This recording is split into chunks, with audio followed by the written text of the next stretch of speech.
Starting off with my lock screen, I use an app called Cover, and basically it allows you to easily access applications right from your home screen. It's easier if your phone's not locked. For me, I do have a passcode on my phone, so I'd have to swipe to the left or right or in any of the applications you see on the screen, and then I put in my password and it takes me right to them. Cover also allows you to have different wallpapers based on your location and the time, so home, car, at work, things like that, and you can set that up in the Cover application. On my home screen, I have a few applications and folders. There's Amazon, YouTube, the Twitter application, Any.do, camera, messaging, the Play Store, calculator. The health folder in the center contains Sleep Better, which I use to track my sleep, and FitnessPal, which I use to track exercise and what I eat. On the bottom row, phone, contacts, Google Chrome, which is my main mobile web browser, and in the little folder there is Hangouts, Kik, Skype, and Skype Quick, which is a instant messaging for video. In the app drawer on the first page there's Flashlight, basic flashlight application, 7-minute workout, which is an app that contains easy exercises you can do in 7 minutes. You can repeat the cycles as long as you want to go up to 30 minutes or 40 minutes, however you want to do that. It's pretty useful. I've done it once and it is a good workout. 9gag, full of memes and posts and things. I wouldn't recommend opening it if you need to get anything done. Adobe Reader for opening and editing PDFs. Amazon Analytics Center just to keep track of the subscribers on the YouTube channel. Androidify, creating your own little androids, customizing your own version of the Android mascot. Any.do, which I've talked about several times, my task managing application. The B&H app, which is the mobile application companion to the B&H Electronics and Camera Photo Superstore. Beats Music, the Beats Music subscription mobile application. I've been using it for a little bit. There'll actually be a write-up on my blog soon about my experience when my little trial with them is over. Bible, Blendoku, a game about blending and organizing colors. It's pretty interesting, check it out. BMI calculator, just to calculate your BMI and body fat percentage, things like that. Brain Wars, which is kind of like the app Lumosity, if you've ever heard of that. It's just brain games, except you can compete against your friends or people around the world. The default browser that came with my phone. Calculator, calendar, camera, Chrome, Clean Master. I've made a video about how I use that on this channel. Clock, Coco PPA, which is what I use to get the application shortcuts that you saw on the front screen. Contacts, Cover, DirecTV. Docs Do Not Crash, which is an interesting game. It's kind of hard, so I don't play that often. Downloads, Drippler for Android, tips, tricks, and news. Drive for Google Drive. Duet, a game I haven't played yet, so I don't know exactly how it works, but I may have something on here coming up on it soon. Duolingo, which I'm supposed to be using to learn Spanish, but haven't used that in a little bit, but I still keep it around because I need to use it.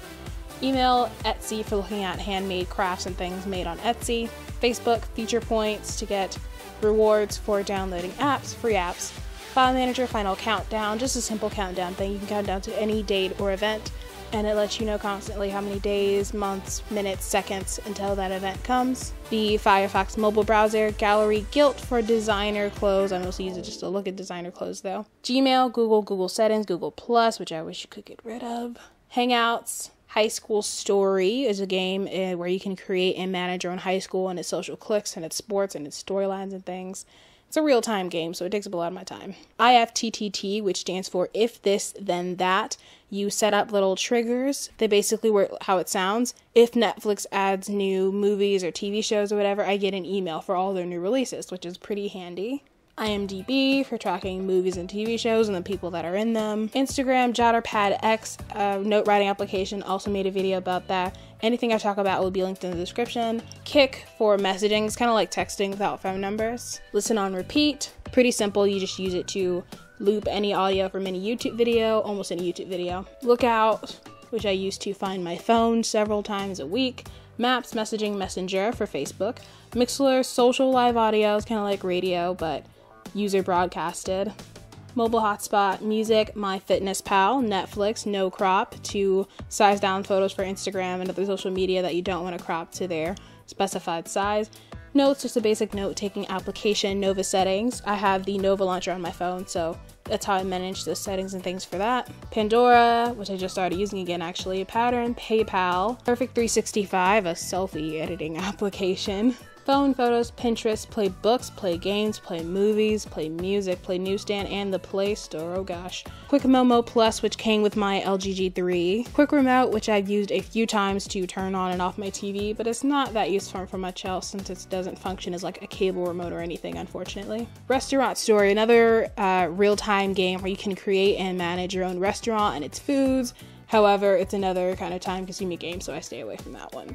Ringtone Maker, which I used to use a little bit more often to create my own ringtones out of songs I had stored on my device. The Roku application to control my Roku. Settings, setup, Sheets for Google Sheets, Google Excel-like spreadsheets.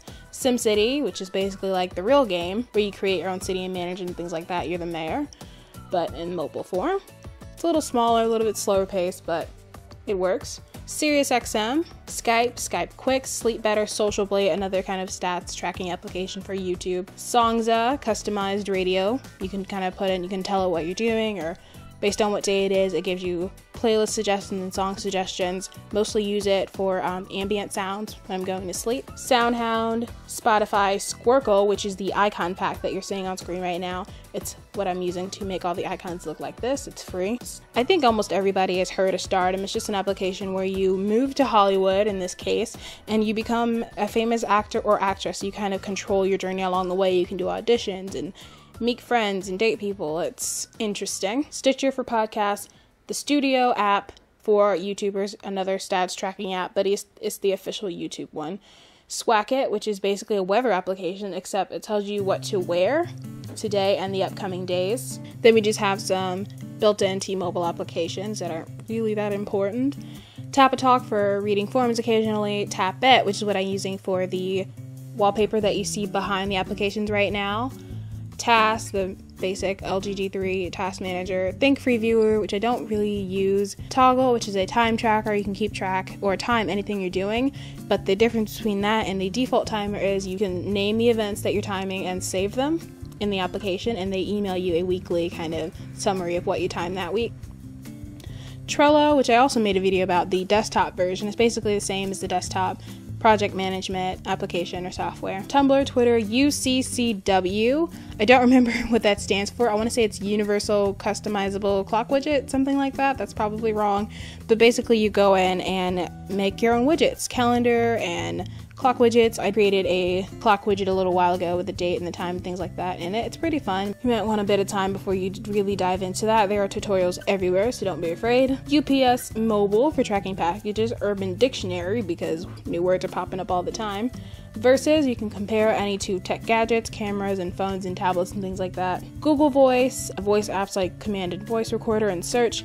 Wally, another wallpaper app, but what I like about Wally better than the other ones like Zedge, which you notice I no longer have, is the quality of the wallpapers. They're like full HD and they really look good on my phone because this phone, the G3, is known for its screen. So I find that a lot of the wallpapers in the application are just much higher quality and just look a lot better than some of the other ones, which are gonna have weather, WordPress, and finally YouTube. And that's pretty much all the applications I have on my phone as of January 2015. Please leave any comments or questions down below. Like this video if you enjoyed it. Once again, everything will be linked in the description, so don't worry about finding any apps or wallpapers or things that I discussed. And I will see you in the next video.